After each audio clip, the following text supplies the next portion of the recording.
Okay, so I went and picked the Dingo up from the sandblaster and got it home, and it appears to be fairly sound. It's got a little bit of damage, some things that I'm gonna have to do. Of course, I expected that. The thing's old, you know, like me. It's a little bit broke down, a little bit beat up.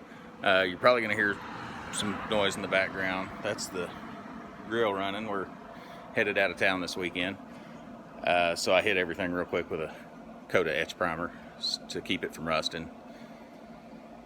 And I'll show you guys what I've got to do and some of what I plan to do.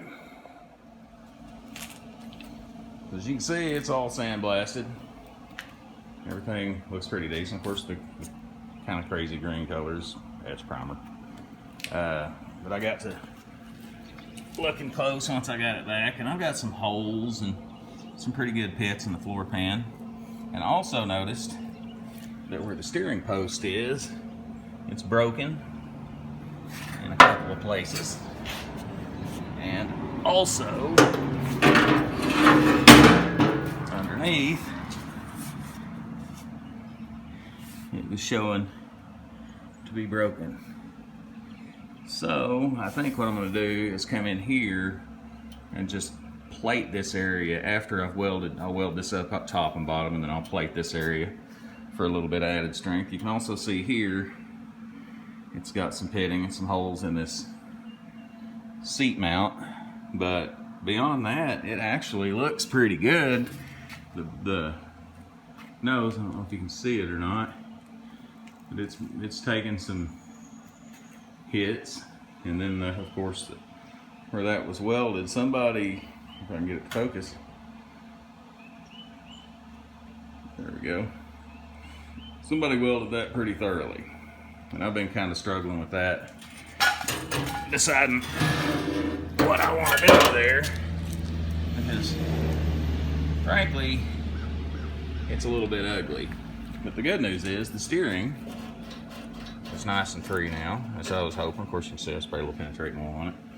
And I got the wheels all sandblasted, etch primed, and the little piece that goes up here in the front,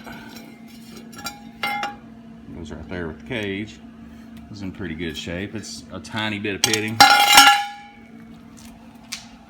Then the rear wheels, I've got one. Let me find it.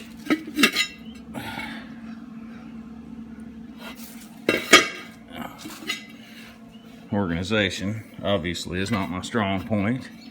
I just decided to make a video. I just make the video. It's not, I don't spend enough time getting my poop in a group prior to doing it. Here we go.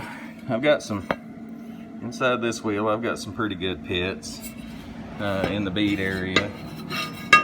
It's got some pits. So I've got some work to do there.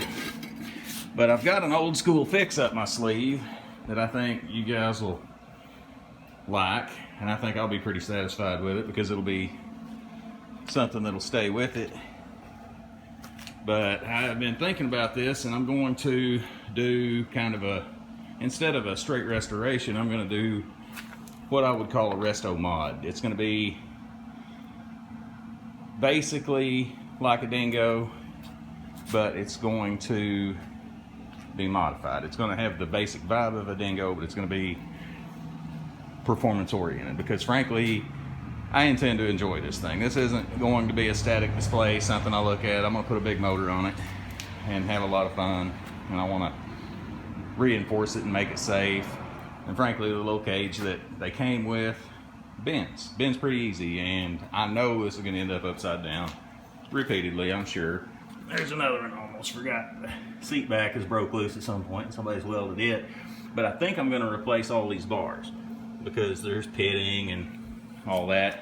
And like this part in the front, I've been struggling with it, but this is my one opportunity to make this nice, because once I have paint on it, I'm not going to want to grind it off and redo it.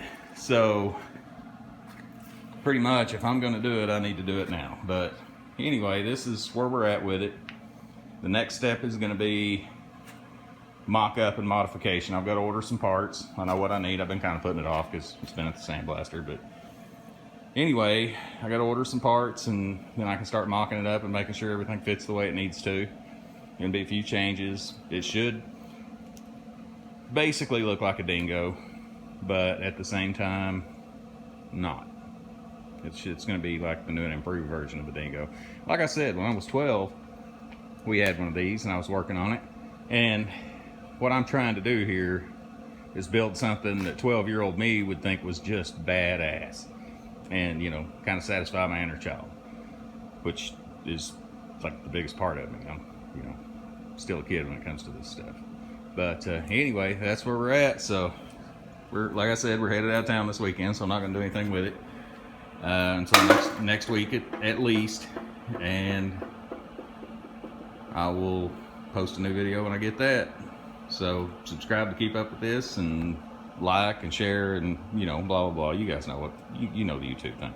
Anyway, thanks for watching.